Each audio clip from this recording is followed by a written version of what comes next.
You go into sort of a black swoon, so everything becomes black. It's like you've fainted away. And when you wake up again, you're in this totally clear light, unbelievably luminous, bright, vast space. And that can last for a millisecond, or it can last in a variety all the way up to weeks at that point. So an accomplished meditator could sit in the clear light of death for a very long time. And why would he choose that, Rachel? Because I'm gathering you choose it, right? Yes, you are. You're actually not only choosing it, but you're working towards that, by meditating and training your mind to apprehend that state when it arrives. Because the reason it goes quick is we don't recognize it. Ah. Yeah, that's why, it might go snap, because we've never seen it before. We don't recognize it. It just goes by. But if our mind recognizes that state as an enlightened state, the longer we sit in it, the more possibility there is for us just to remain enlightened. And that's it, where we've become a vast enlightened being. Wow. At that point. Yeah. Mm-hmm. So we all have this opportunity at the time of death. It's so exciting. But it's about being very conscious about it, isn't it? Well, yes, and other people can help you. This is the other good news is, your friends and family who you take with you out there, we can help each other through this process. The more people who know about it, the more help that we can all have, the higher the vibration will be.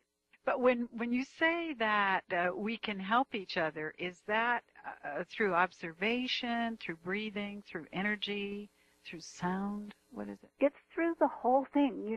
First of all, you come with joy and peace and love and light and openness to create that environment around the person who's dying rather than wailing and worrying and angst or any of that.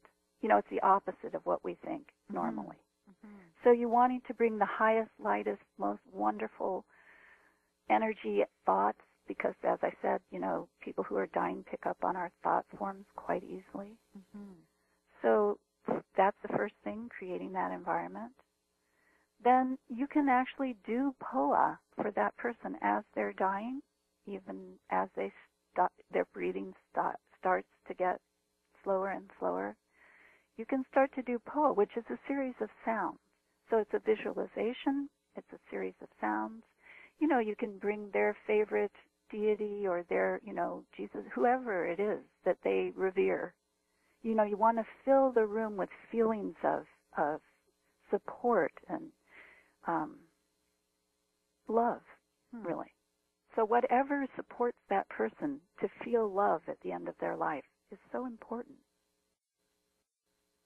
We are so fluid and able to move and change things.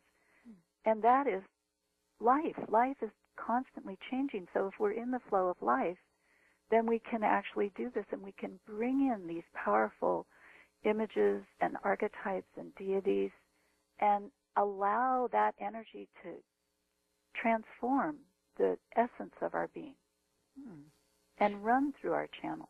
So we have liquid light running through, like the meridians from Chinese medicine, for instance, clarifying and purifying and tonifying our whole being. And this is something we can do. I mean, it's available to anyone, really. There are a lot of people who claim to go through with people who are dying and come back again. Can you do that? Have you experienced Oh, no. No, I have not done that. I'm not saying I wouldn't someday be able or want to do that. But so far, I want to stay here in this body, in this life, and really anchor myself so I can transform right here. Now, when I helped my parents through their death process, I did POA for them. But I didn't go with them. I wanted to release them into their own process once they went through the gate and out. And so I tried to create the best situation possible for them, and then I said farewell to them. And I haven't tried to communicate with them even. Yeah. Although, there have been times in my life where that veil has gotten lighter and I have had many visions or, voices happening. But for me, I'm really wanting to teach the physical, like the dancing and the qigong and the inquiry into the behaviors here, and really concentrate on that right now in my life. That's wonderful. But it's not to say the other thing isn't wonderful and amazing, and that I'm sure people do it all the time. It's just all so interesting, isn't it? When you're helping your parents, for example, cross over, quite often there are connections, as you probably knew, between parents and children, right? Mm-hmm. Did you find yourself clearing a lot of your own? Yeah? Mm-hmm. Was that a wonderful experience for you? It was really important. As I maybe told you last time, I think going through my parents' demise and death was the best thing I've ever done in my whole life. And I took the time before they died. I did an incredible amount of work with them in each individually, and clearing of, familial and historical and ancient patterns and all the karma that we had together. And not to say I succeeded 100%, but I did take time. But they had to be participant in that, did they not? Well, my mom had strokes, so she participated to some degree. Mm-hmm. So that was 5 years with her and 4 years with my dad. So 9 years altogether there. That's a lot of time. It was time. It wasn't the only thing I did, but I did. But tell me, and you know that in some cases people would be resistant to consciously working with that. Can you still do a fair amount? Oh, yeah. Mm-hmm. Oh, yes. Especially on the subtle inner planes, you can do an enormous amount, especially if you're feeling loving kindness toward that person or a parent or whoever it is. Mm-hmm. If you're even just sitting in the space with them and feeling loving kindness towards them, it's purifying an immense amount of karma between the two of you. So it isn't even that person has to verbally agree, oh, yes, when you were 6 years old, blah, blah. It doesn't have to be that. You don't have to put everything out on the table and pick each thing apart. No. You can do that. I mean, that can be valuable for certain experiences, I think. I think there's a lot of people who are not interested in going through that, but maybe their children or parents, whoever, that might want to do it. You don't have to. I mean, it's up to the two people involved, really. How does that work? How can we communicate the best with one another to really clear up any kind of muck and, bad energy and bad feelings between us before you go away forever? And, the hard part is sometimes when people are about to die, they have such a hard time saying goodbye, they try to destroy that person. Mm-hmm. So it can be tricky. Oh, I was going to say a couple of times when a friend is about to die, they get mad at me. And I realize, that's exactly what you're saying. Yep. Wow. Yeah. And so ultimately, for karmic release, for example, it is about being deeply in the attitude of love and the giving of love, right? Yes. So that's really kind of the glue for this transformation, huh? I think so. We have the ability to purify anything and everything that we've done, but it's a lot of work, and you have to really make the intention to start to purify your own karma. And you can do today that. Today is a good day to start. Yeah. So we can do, let's go back to the word karma. We had a nice chat on the phone the other day, and I asked you about karma. Was it an Indian thing? And what you explained to me is, no, it's very Tibetan, right? Well, no, karma, there are two different religions. In India, Hinduism really became to the fore, but there's karma. The Indian religions in general have karma as part of the philosophy, but also in Tibet, karma is a big part of Tibetan Buddhism. And how do the Tibetans describe karma? What is it?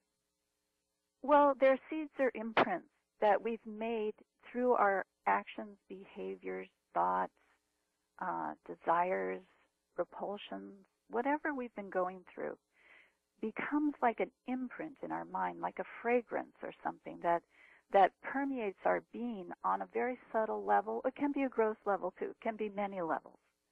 But karma can go all the way down to just almost like a little fragrance somewhere in us. And the idea is that we can purify all those levels of karma, but to purify the really subtle levels, then you need to go to a subtle level, and you need to be able to go there, which indicates, meditation practice is important because that's a major way. Of course, there's grace, there's spontaneity, there's all kinds of different ways that we can purify karma. But if you want to make sure, then it's important to really, and this is where Tibetan psychology comes in, to really make an inquiry into your mind to see what's going on. So we actually come to be aware of what we're doing in the moment that we're doing it. So is that like paying attention to, oh, I'm feeling competitive, or I'm feeling insecure, or it's just feelings, is it? Well, it's feelings, it's thoughts, feelings, apprehension, perception. In other words, you want to know as soon as possible, if you're feeling competitive, that's a big kind of feeling. You want to know as soon as possible that that is actually what you're feeling, and you may be doing something to your best friend, say, that's not so friendly because you're feeling competitive.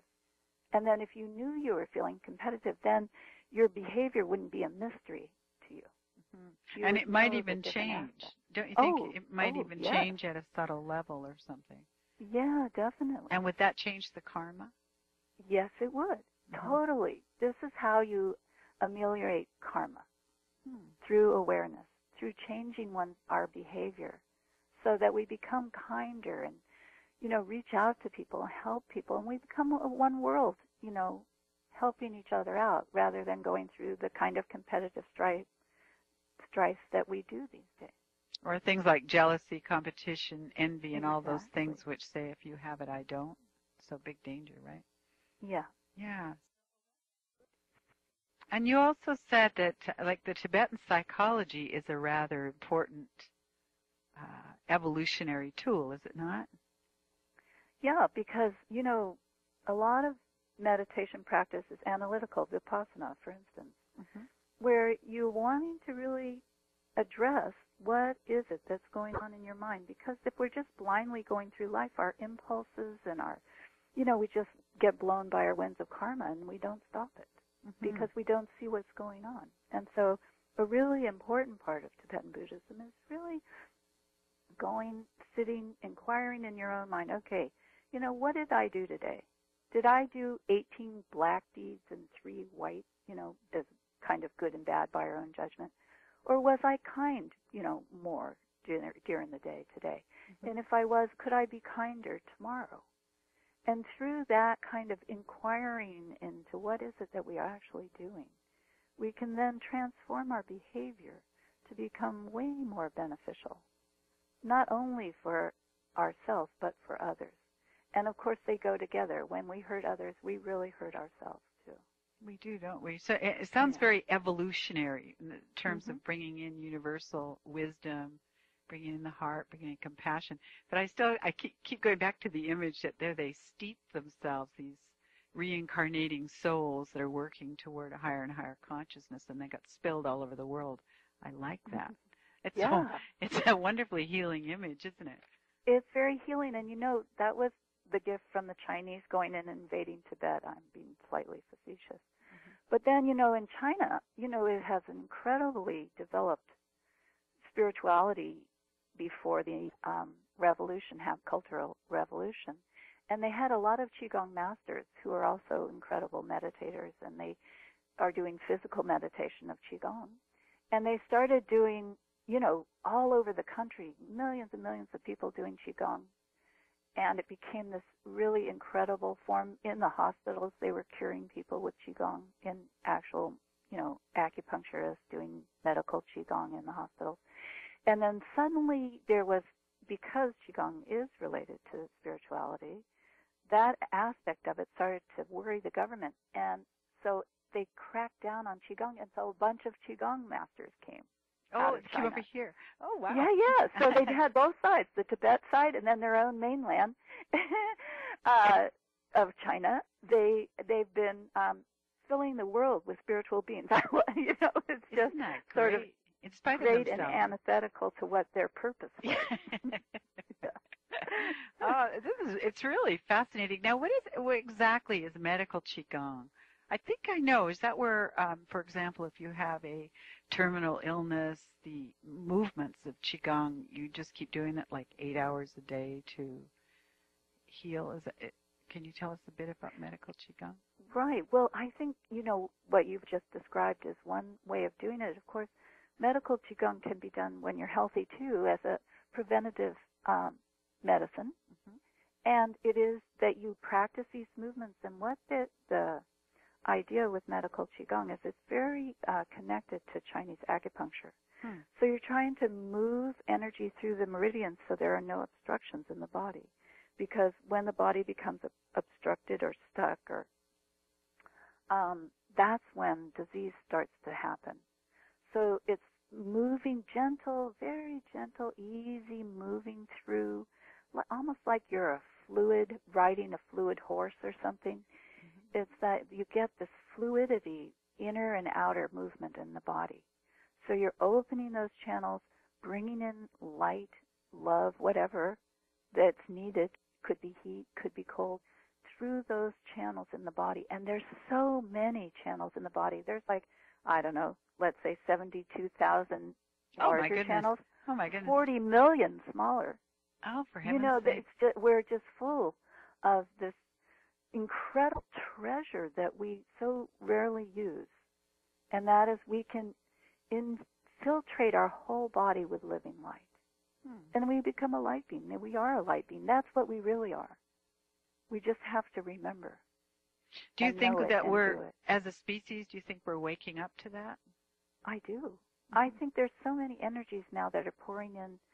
It's just such an exciting time to be alive, that we can explore these energies, really go into the depths of the body, because we know so much about it scientifically now. We can go into how the muscles are functioning, and then we can enlighten them with our own visualization and understanding of light in the body. I mean, it's such a special time. I am so happy to be alive now. Really. I love that. So after you've gone through the clear light of death, mm-hmm. and you've either realized it or you haven't, then, enlightened beings who actually reach enlightenment through the death process, or have in this lifetime, because there are beings that do, mm-hmm. they can choose their incarnation. So when they're reincarnated, they can choose to come in a place where they feel that they could help the most, which could be a hell realm. Do you really? Yeah.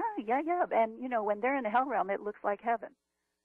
Because it's how we perceive. It's our psychological makeup that creates not only our life this time. You've seen people who live in hell here, haven't you? Oh, I sure have, yeah. And people who also live in heaven. Mm-hmm. It's really our own perception of what this is that creates our relationship to it and how we feel about it.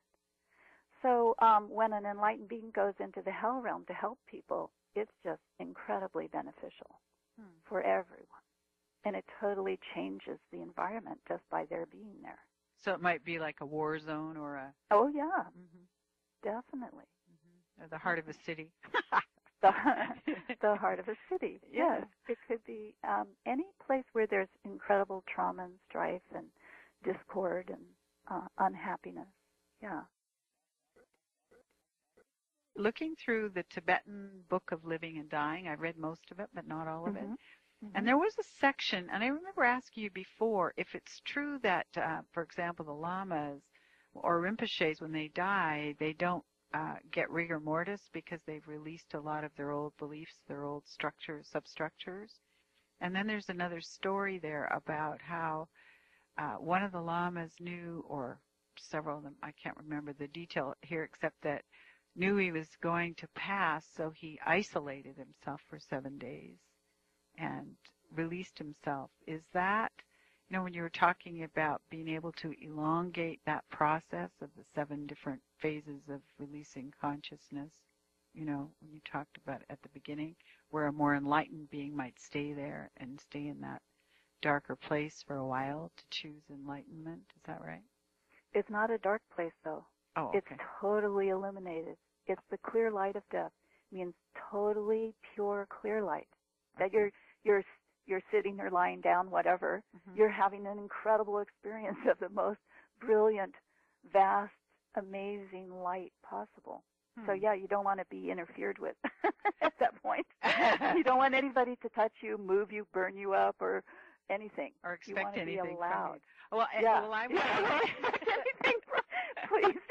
Yeah, leave me alone so I can concentrate here. But I was just wondering if it was the same the same process as what you were talking about earlier about enlightened people staying longer in it. Is that the right? same thing? You know, they do say if you're not afraid, to die alone is the best. You know, if you really know what you're about, to go off and really die by yourself is really you have the best opportunity. But if you're afraid, you know, you need helpers, you should get them. You know, you should do whatever is going to work for how it is for you in that moment. That's really interesting. Yeah. But yeah, many enlightened beings are in caves back in Tibet. There were many special caves that were very much about meditation, and they would go to these places and die by themselves and leave nothing behind but maybe hair and nails. I know, I just think that is outrageous. Isn't that something, hey? But remember, anything can happen anytime and often does. Because we're magical beings. This is a magical display. It's not the reality we think it is. It has a total ability to transform and flux and move and change, and you know, it's not as solid as we really think. And so releasing attachments and aversions, that's the classic thing, isn't it, through meditation and so on? Yes. Gives us the freedom. I do think, myself, personally, that there are people who can help us from the other side to die. And, of course, in all these near-death experiences, there's often a loved one at the other end of the tunnel calling you on or sending you back. If it's near death, go back. Don't come now. So it's really worth doing the conscious dying. Seems like it's really so important. My wish is for everyone to at least have that idea that they can die consciously, and it can be an amazing experience.